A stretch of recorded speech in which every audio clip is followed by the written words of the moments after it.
आत्म प्लस अनुभव का शाब्दिक अर्थ है स्वयं का अनुभव, यानी आत्मा या अपने वास्तविक स्वरूप का प्रत्यक्ष अनुभव। यह शब्द विशेष रूप से भारतीय दर्शन, योग और आध्यात्मिक साधना में प्रयुक्त होता है। आत्मानुभव का अर्थ है आत्मा का अनुभव या अपने अंतर्मन की वास्तविक अनुभूति।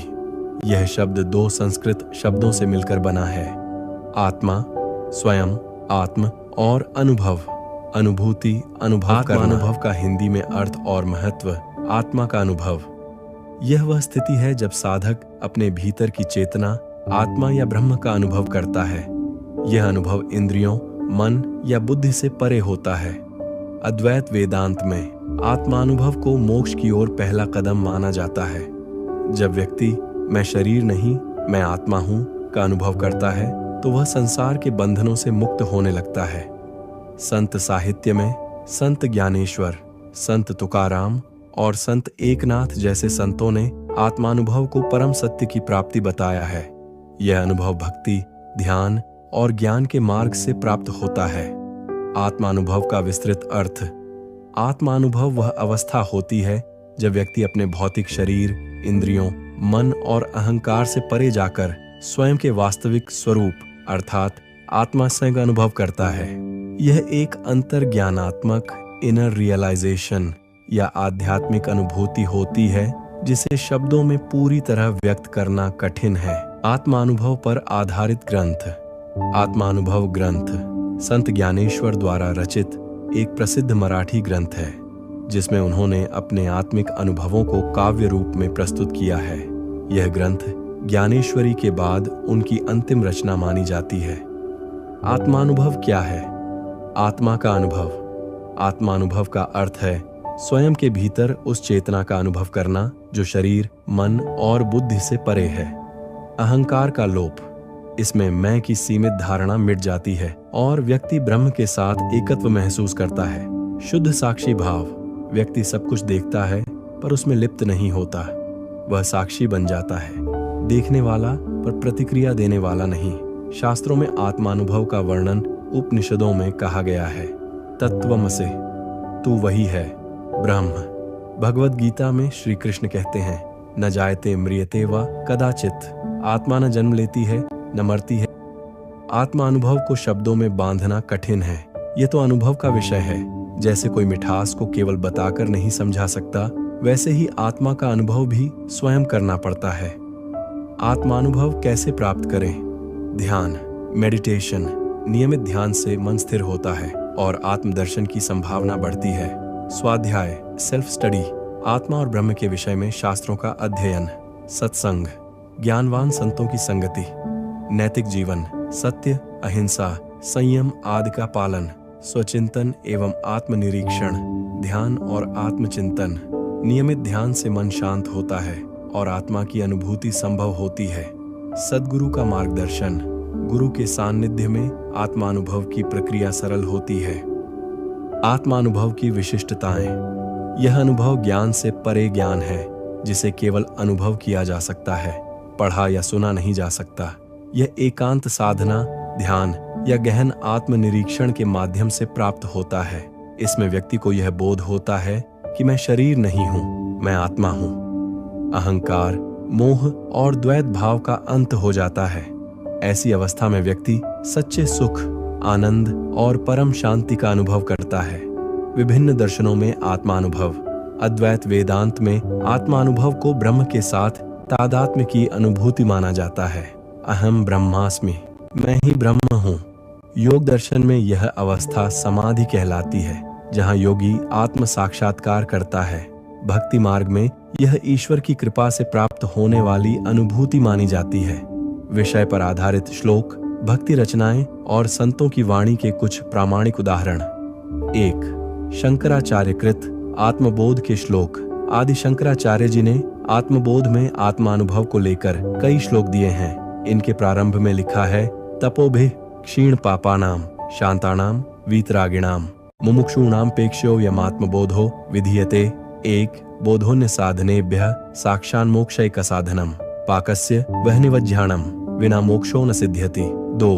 भावार्थ, जिनके पाप तपस्या द्वारा क्षीण हो चुके हैं, जिनके मन शांत हैं, जो राग द्वेष से रहित हैं, ऐसे मुमुक्षु मोक्ष के इच्छुक जन के लिए आत्मबोध आवश्यक है। अन्य साधनों की अपेक्षा सीधा ज्ञान ही मुक्ति का साधन है। 2. श्रीमद् भगवद गीता आत्म अनुभव वाला श्लोक। गीता में श्री कृष्ण अर्जुन से कहते हैं, चतुर्विधा भजन्ते माम जनाः सुकृतिनो अर्जुन आर्तो जिज्ञासुरर्थार्थी ज्ञानी च भरतर्षभ। भागवत गीता 7.16। भावार्थ, 4 प्रकार के भक्त मेरी भक्ति करते हैं, संकट में पड़े, जिज्ञासु, धन की इच्छा वाले और ज्ञान प्राप्ति के लिए तन्मय ज्ञानी। तीसरे संतों की वाणी संत कबीरदास कहते हैं, जब मैं था तब हरि नहीं, अब हरि है मैं नाही, सब अंधियारा मिट गया, जब दीपक देखा माही। भावार्थ, जब तक मैं अहम था भगवान का अनुभव नहीं था, जब अहंकार मिटा तब अपने भीतर ही भगवान का आत्मानुभव प्रकाश दिख गया। आत्मानुभव के प्रसिद्ध उदाहरण, श्री रामकृष्ण परमहंस जब वे मां काली की उपासना में लीन होते थे तो उन्हें बार बार आत्मा और ब्रह्म का साक्षात्कार होता था। उन्होंने कहा, मैंने देखा कि सब कुछ उसी चेतना से बना है, पेड़, मनुष्य, पशु सब ब्रह्म हैं। 2. भगवान बुद्ध बोधगया में ध्यान करते हुए उन्हें आत्मज्ञान प्राप्त हुआ। उन्होंने अनुभव किया कि दुख का कारण अज्ञान है और आत्मा की पहचान से मुक्ति संभव है। 3. आदि शंकराचार्य बाल्यकाल में ही उन्होंने आत्मा और ब्रह्म के एकत्व का अनुभव किया। उनकी रचना निर्वाण षटकम आत्मानुभव की गहराई को दर्शाती है। मनोबुद्धि अहंकार चित्तानि नाहम। एक सरल उदाहरण, कल्पना करो तुम एक शांत रात में अकेले बैठे हो, कोई विचार नहीं, कोई भावना नहीं, केवल मौन। तभी तुम्हें एक अनुभूति होती है, मैं शरीर नहीं हूं, मैं विचार नहीं हूं, मैं केवल चेतना हूं। वह क्षण वही आत्मानुभव है। निष्कर्ष, आत्मानुभव से व्यक्ति केवल बुद्धि से नहीं बल्कि अपनी संपूर्ण चेतना से आत्मा को जानता है और उसी में स्थिर हो जाता है। यह जीवन का परम लक्ष्य माना गया है। आत्मा को जानो, यही सच्चा ज्ञान है। आत्मस्वरूप पर मन को स्थिर करना एक गहन आध्यात्मिक अभ्यास है जो आत्मज्ञान की ओर ले जाता है। यह प्रक्रिया ध्यान, विवेक और निरंतर अभ्यास से जुड़ी होती है। यह जीवन की सबसे गहन यात्रा है। इसमें गहराई में जाने के लिए हमें केवल विचार नहीं बल्कि अनुभव की ओर बढ़ना होता है। आइए इसे चरणबद्ध तरीके से समझें। आत्मस्वरूप क्या है? आत्मस्वरूप का अर्थ है स्वयं का सच्चा स्वरूप, जो शरीर, मन, बुद्धि से परे है। यह शुद्ध चेतना, साक्षी भाव और परम शांति का अनुभव है। उपनिषदों में इसे अहम ब्रह्मास्मि या तत्त्वमसि जैसे महावाक्यों से व्यक्त किया गया है। मन को स्थिर करने के उपाय: 1. विवेक और वैराग्य का विकास करें। नश्वर और शाश्वत में भेद करना सीखें। संसारिक आकर्षणों से मन को धीरे धीरे हटाएं। 2. नित्य आत्मचिंतन करें। मैं कौन हूं? इस प्रश्न पर नियमित विचार करें। शरीर, मन, भावनाएं ये सब बदलते हैं, पर जो बदलता नहीं वही आत्मा है। 3. साक्षी भाव अपनाएं। अपने विचारों, भावनाओं और क्रियाओं को दर्शक बनकर देखें। इससे मन का चंचलपन कम होता है और आत्मा का अनुभव गहरा होता है। 4. ध्यान और मौन का अभ्यास करें। प्रतिदिन कुछ समय मौन में बैठें और स्वयं के भीतर उतरें। सोहम या अहम ब्रह्मास्मि जैसे मंत्रों का जप करें। संतों के वचनों और ग्रंथों का अध्ययन करें। भगवद गीता, उपनिषद, योग वासिष्ठ जैसे ग्रंथों से आत्मस्वरूप की समझ बढ़ती है। संतों की संगति और प्रवचनों से प्रेरणा मिलती है। सरल अभ्यास: मैं शरीर नहीं, मैं आत्मा हूं। हर दिन कुछ समय के लिए आंखें बंद करके यह भावना करें, मैं शरीर नहीं हूं, मैं मन नहीं हूं, मैं विचार नहीं हूं, मैं शुद्ध चेतना हूं, साक्षी, शांति और आनंद स्वरूप। चलो इसे कुछ गहरे आयामों में बांटते हैं। 1. स्वनिरीक्षण, सेल्फ इंक्वायरी की गहराई। रावण महर्षि की हु एम आई पद्धति सबसे प्रभावशाली है। जब भी कोई विचार उठे, पूछो, यह किससे आया? उत्तर होगा, मुझे। फिर पूछो, मैं कौन हूं? और ध्यान उस मैं की ओर मुड़ता है जो विचारों से परे है। यह अभ्यास मन को बार बार आत्मा की ओर मोड़ता है, जिससे धीरे धीरे अहं का आवरण हटता है। 2. निराकार ध्यान, फॉर्मलेस मेडिटेशन। किसी रूप, मंत्र या कल्पना पर ध्यान न करके शुद्ध साक्षी भाव में बैठना, बस देखना, बिना प्रतिक्रिया, बिना पहचान। यह ध्यान मन को शून्यता और आत्मा की शांति में ले जाता है। 3. अहंकार की परतें पहचानना और छोड़ना।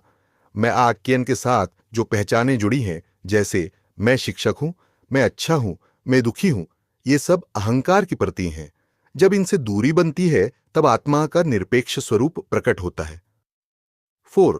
ग्रंथों की गहराई में उतरना। कुछ ग्रंथ आत्म स्वरूप की गहराई को अद्भुत ढंग से प्रकट करते हैं। योग वासिष्ठ, आत्मा, ब्रह्म और मन की गहराई, ये वो अष्टावक्र गीता, वो साक्षी भाव और आत्मज्ञान, यो और उपनिषद, ब्रह्म और आत्मा की एकता, ईमो का भगवद गीता, यो आत्मा की अमृता और स्वरूप।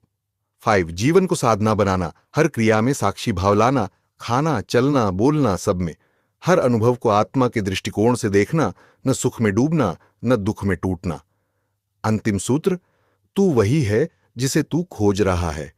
जैसे लहरें समुद्र से अलग नहीं, वैसे ही तुम आत्मा से अलग नहीं। गहराई में जाने का अर्थ है बाहर से भीतर, विचार से मौन और अहंकार से अस्तित्व की ओर यात्रा।